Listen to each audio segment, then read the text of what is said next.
luya, bawang, sibuyas, saka ko pinatulog ko. Hayaan naman natin ito lang medyo magiba ng kulay, saka pasaluin ko lang. Bago natin lalagyan naman ng suka. Suka kunti lang para lang maalis sila sa lansa ng manok. Lalagyan natin yan ng asin bago takpan. Yan guys, pinaliguan ko na ng asin. Tatakpan ko muna ha. Hanggang siya sa medyo magsabaw bago ko lagyan ng suka. Yan guys, ang iba ng kulay ng ating manok. Yan o. Lalagyan muna natin ng bago natin sabawan ng tubig. Wala kaming suka. Lagyan natin ng suka para maalis ang lansa.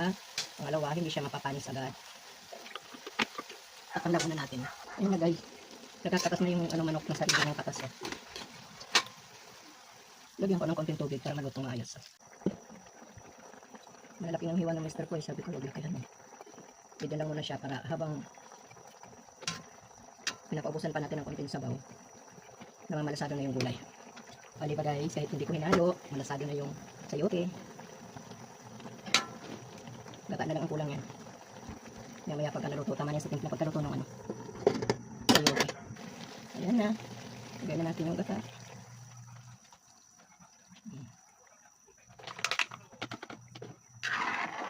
Wow. Wow.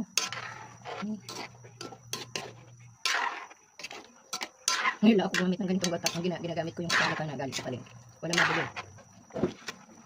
Kailangan haluin po talaga natin yan bago kumulo kasi pag hindi magubuo-buo po yung